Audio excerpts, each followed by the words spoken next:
그런즉 누구든지 그리스도 안에 있으면 새로운 피조물이라. 이전 것은 지나갔으니 보라 새 것이 되었도다. 70년, 그것이 무엇을 말하는가? 우리가 70년을 이렇게 지나오면서 하나님은 1955년 11월 27일에 교회를 하나님이 세우셨습니다. 성도들 중심으로 해서 모이기 시작해서 이제 교역자를 모시게 되고, 그러면서 현재까지 6대에 걸치는 이렇게 주의 종들을 모신 가운데 있었습니다. 그런 여정 가운데 살펴보니까 그 기간 동안에 우리는 다양한 일들을 경험하면서 부흥과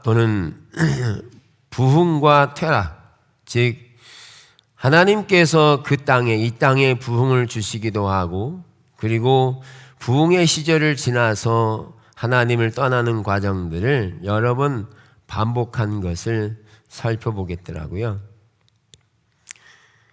자, 그런 가운데 한편으로는 부흥이 왔지만 부흥이 지속되지 못한 내용들을 살펴보면서 참 많은 아쉬움과 그리고 눈물이 나기도 했습니다.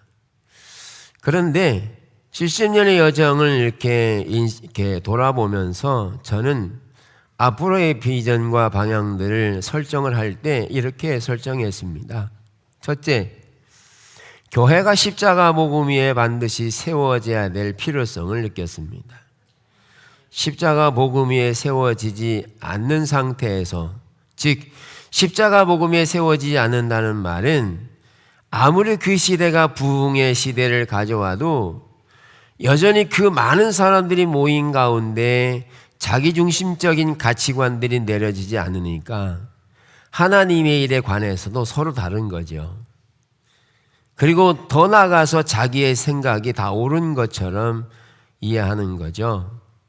그래서 거기에 하나님의 뜻이 무엇인가를 찾지 않고 하나님의 부흥이 왔어도 자기중심적인 이해를 가지고 생각하고 판단하는 아주 율법적인 요소들이 많았던 것을 보게 됐어요. 그래서 앞으로 세워질 충주순복음교회의 아주 중요한 요인은 십자가 복음 위에 세우되 예수님 말씀하신 것처럼 음부의 권세가 이기지 못하는 교회를 세우고자 합니다. 물론 이거는 제 생각이 아니고요, 주님께서 하시고자 하는 일이십니다. 그래서 우리가 십자가 복음 위에 세울 때 성경은 믿음도 하나이고 세례도 하나이고 성령도 하나이고 우리 모두도 하나라고 말씀하세요. 그래서 하나라는 말은 우리가 서로 교통하면서 서로의 교제 가운데서 서로 이해 영역이, 영적인 영역들이 통합된 하나의 혼합체, 하나가 되는 것을 의미해요. 그래서 내가 아는 생각을 저분들이 알고 저분이 아는 생각을 내가 알고, 그래서 하나님의 빛이 비추되 투명하게 보여서 이게 거짓이 없는 참된 진실이 우리 가운데 있는, 다시 말하면 거짓이 존재하지 못하도록 만드는, 그렇게 되면 하나님의 성령이 운행하시면서 그 교회에 주신 비전을 따라서 교회는 나갈 수 있음을 지적하고 있어요. 오늘날의 교회 사태는 서로를 숨긴다는 데 있습니다. 서로를 숨겨요. 그래서 너무나 프라이버시가 강해서 자기의 조그만 것이라도 오픈하지 않고 다 가려버립니다. 다 치장해요. 회칠한 무덤처럼, 속에는 시체가 썩어가는데 페인트만 칠해놓는 것처럼. 근데 성경은 모든 우리가 가지고 있는 마음 속에 있는 것들을 다 오픈하기를 원하십니다. 여러분, 우리가 하나님이 천지를 창조하셨을 때 아담과 하와와 예수님 하나님과의 관계는 모든 것이 오픈되어 있었어요. 모든 것이. 그러나 타락하면서 인간은 감추기 시작했죠. 몸을 가려야 되고 수치를 가려야 되고 죄 짓는 걸 숨겨야 되고 가려야 되고, 이런 가운데서 우리는 실제적으로 살아가는 게 성경적인 이해를 가지고 살아가는 게 아니고 너무나 타락한 본성을 가진 상태로 살아가고 있고요. 그리고 사람들 속에 서로 이해하고 알고자 하는 것들이 비밀시 되어지고 차단되어 버린, 그러니까 적당하게 얼굴만 알고 그냥 가장 이상적인 정보만 나누고 사람과의 관계는 끊어지지 않는 거죠. 관계가 안 되는 거죠. 그러니까 그런 상태에서 하나님의 임재가 어떻게 있겠어요? 왜 거짓이 가득하고 어둠이 가득한 그 땅에 하나님이 어떻게 임하시냐고요. 요한복음 1장에서 예수님은 빛으로 오셨는데 어둠이 깨닫지 못했더라 이렇게 말하잖아요. 왜 어둠이 깨닫지 못하지요? 물리적인 상태로는 이 빛을 켜면 어둠은 떠나가게 돼 있는데 왜 어둠이 깨닫지 못하느냐 하면, 이 어둠이라는 영역은 물리적인 걸 말하는 게 아니고요, 우리 사람들의 마음의 상태를 말해요. 우리가 마음에 있는 어둠의 영역을 오픈하지 않으면 하나님의 빛도 우리 안에 그걸 드러내지 않으세요. 그러면 어둠이 가득하니까 사단의 통치 가운데 들어가는, 결국은 하나님의 임재가 없으니까 교회는 쇠퇴하게 되는 결과를 초래하는 거죠. 그래서 우리는 그리스도 안에서 우리가 하나 된다는 말은 결국 우리 자신 안에 있는 모든 것들이 오픈되어지고 이해되어지고 용납되어지고 서로 격려하며 함께 해야 되는 게 십자가 복음에 세우는 거예요. 십자가 복음은 예수님이 그 십자가 위에가 토대가 될 뿐만 아니라 그 위에다 교회를 세워야 하기 때문에 우리 안에 거짓이 없는 참된 진리가 우리 안에 거하는 삶이 되도록 십자가 위에 세우는 게 매우 중요한 의미를 가졌어요.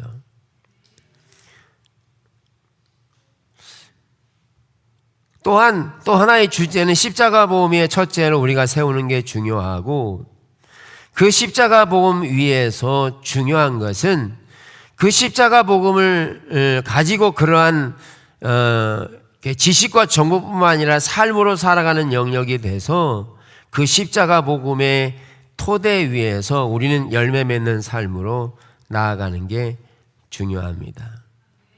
그러니까 십자가의 토대가 되는 것과 열매 맺는 것은 나누어지지 않아요. 왜냐하면 포도나무 비유에서 말씀한 것처럼 포도나무에 가지가 붙어 있으면 절로 열매를 맺는다고 한 것처럼 십자가 복음에 토대할 때 거기에 자연스럽게 열매가 맺어지게 되는데, 요한복음 15장 16절에 하나님의 선택을 이렇게 말하죠. 내가 너희를 택한 것은 열매를 맺게 하고 더 풍성하게 맺기 위해서 너희를 선택했다. 요한복음 10장에서도 그렇게 말하고 있고요. 그래서 우리는 열매를 맺는 삶이 절실히 필요함을 인식하는 거죠. 여러분, 농부가 1년 봄에 씨앗을 많이 뿌렸는데 그 농부가 씨앗을 뿌리면서 이 씨앗은 나지 않을 거야 라는 믿음을 가지고 뿌리지 않아요. 조금도 의심하지 않고 이 씨앗이 반드시 날 것을 알아요. 믿어요. 다른 사람들이 안 날 거야 해도 이 사람은 반드시 믿는다는 거죠. 왜? 그 씨앗에 생명이 존재하는 한 이것은 반드시 열매 맺게 돼 있거든요. 우리가 십자가 복음에 세워지면 반드시 열매는 맺게 돼 있어요. 열매 안 맺는 것은 십자가 복음에 세워지지 않았기 때문에요. 근데 주님이 오셔서 우리에게 요구하시는 게, 달란트에 비해서도 한 달란트 2개, 5개를 말씀하면서 한 달란트에게 주님이 의도하신, 주인이 의도하신 대로 그가 일하지 않게 되었을 때 주인은 그 한 달란트까지 다 뺏어버렸어요. 근데 이 한 달란트 가진 사람이 어떻게 했냐면, 주인은 없는 것도 있게 하시는 참 능력이 많고 재산도 많으신데 내가 굳이 이거 한 달란트 일해봐서 뭐 하겠어요? 세 발의 피지. 근데 주인은 와서 이렇게 말하는 거죠. 악하고 게으른 종이라고. 있는 것도 다 빼앗기고. 주님이 우리에게 원하시는 것은 열매 맺는 삶으로 나아가는 것이 요구되고 있는 거죠. 근데 우리 열매 맺는 삶은 그냥 입술로 열매 맺지 못해요. 그냥 맺어지지 않아요. 우리가 잘 아는 것처럼 농부가 봄에 씨를 뿌리고 거둘 때까지 얼마나 많은 수고와 땀을 흘립니까? 우리의 수고와 땀이 들어가지만 하나님께서는 그 씨앗에 생명이 있는 한 십자가 복음에 생명이 있을 때 거기에 열매가 맺어지는 거죠. 그런데 아무리 십자가 복음에 대해서 많이 지식과 정보를 알고 있어도 실제로 삶으로 열매 맺지 못하는 사람들이 너무 많다는 거죠. 십자가 복음에 열매를 다 맺기 원하죠. 근데 열매를 맺지 못하는 거예요. 삶으로.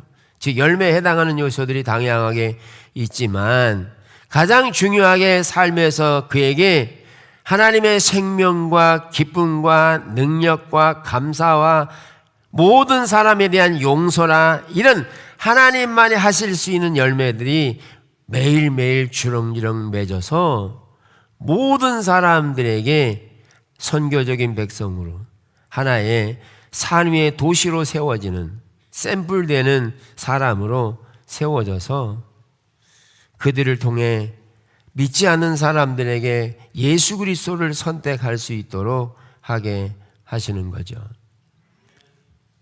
그래서 스가랴 8장을 보면 우리가 회복되어질 때 열매를 맺어갈 때 그 강대한 주변 나라의 사람들이 우리에게 찾아와서 우리 예수 믿으면 어떻게 예수 믿으면 되겠어? 그러면서 바짓가랭이를 잡으면서 우리가 어떻게 주님 따라가면 돼? 어떻게 예수 믿어야 돼? 이렇게 사람들이 주께로 돌아올 것을 스가랴 8장이 말하고 있잖아요. 이게 열매 맺는 삶이거든요. 여러분들이 어느 곳에 가든지 일터에 가든지 그 주변의 사람들이 당신을 보니까 나는 예수 믿어야 되겠어. 어떻게 예수 믿어야 돼? 어떻게 주님 따라가야 돼? 이렇게 바짓가랭을 잡으면서 나도 거기 가게 해줘. 그렇게 할 때가 온다는 거예요. 하나님이 열매 맺는 삶에 대부흥이 부어지는 거죠.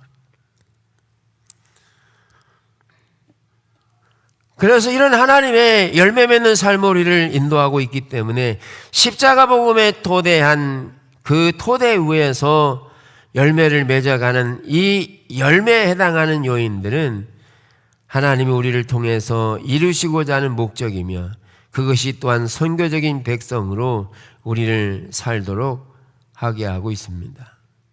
그래서 우리는 한 사람 한 사람이 강한 용사가 되어 그들이 어디에 있든지 그들 속에 하나님이 함께 하시는 것을 느끼게 되는 이렇게 비전을 앞으로 가지게 될 겁니다. 그런 점에서 그 두 가지의 요소들을 이루어 갈 때 우리에게 필요한 요인은 우리가 먼저 그런 사람이 되어야 한다는 거죠.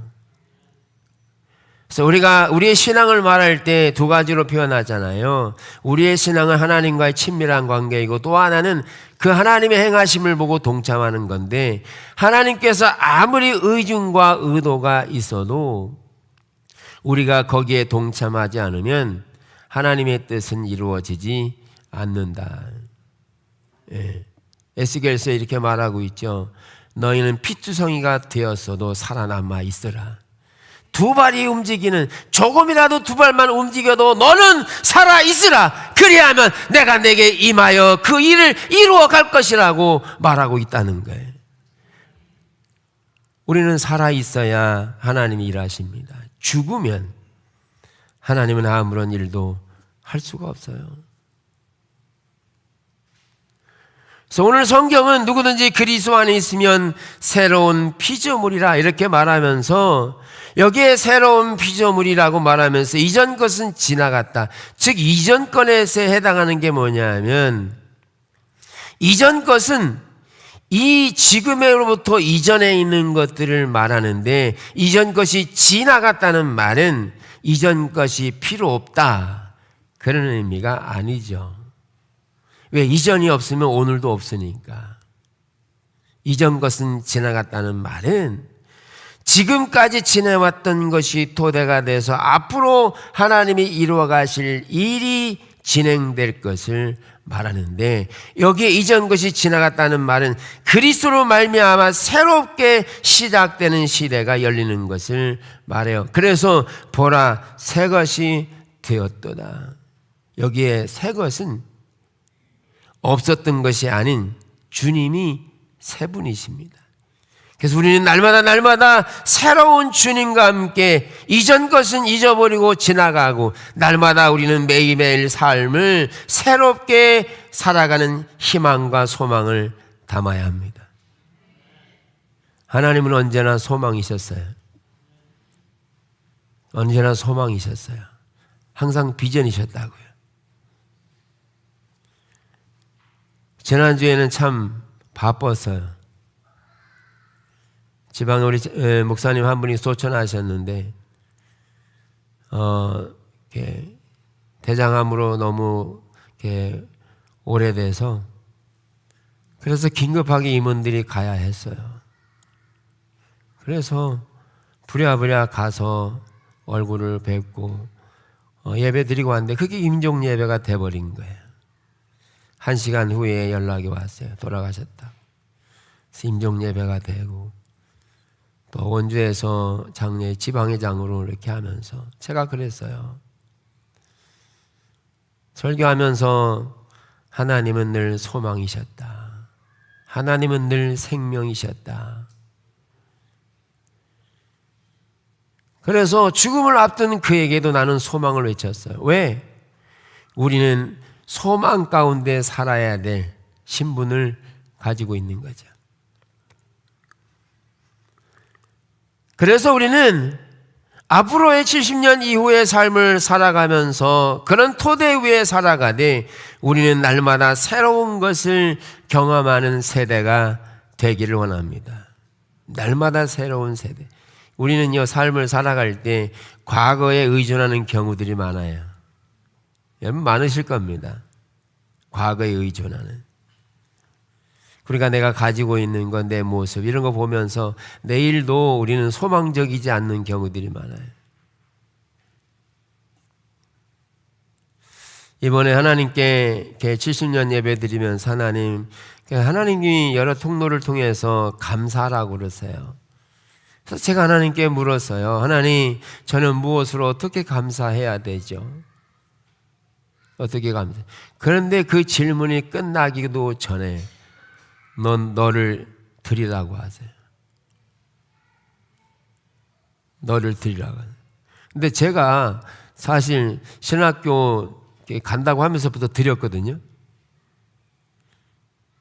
근데 드렸고요.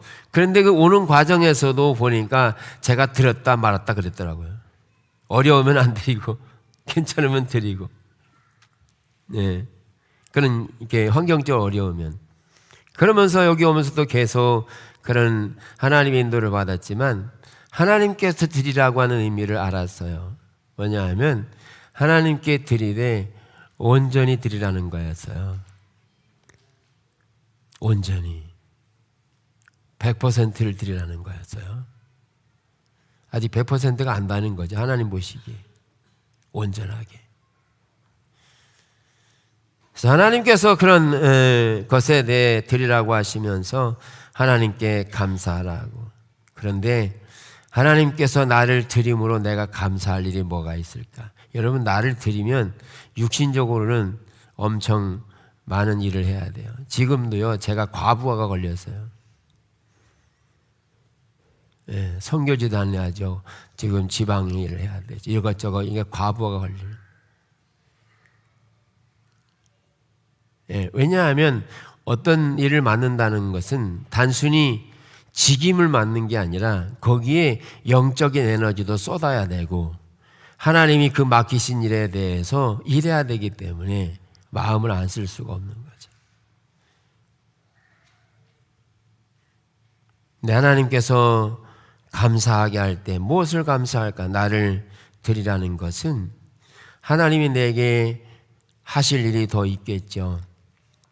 그런데 그 일을 내 스스로 내 노력으로 할 게 아니라 아버지가 그 일을 이루어가고 열매 맺게 하시겠죠.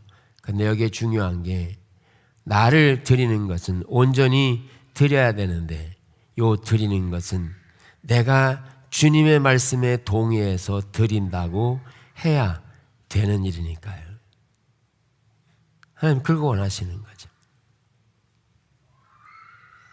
그래서 결론을 내리면 우리가 지금까지 온 시간도 귀하지만 앞으로 하나님께서 우리 교회를 산 위의 도시로 세워서 열방으로 보낼 그런 놀라운 하나님의 계획을 가지고 있어요. 그래서 제가 처음 부름 받을 때도 하나님은 제게 큰 일을 말했고요. 그리고 계속해서 작은 일을 말씀하지 않으셨고요. 하나님이 계속 오면서 저에게 많은 하나님의 프로젝트를 보이셨어요. 작은 일은 아닐 겁니다. 작은 일은 아니에요.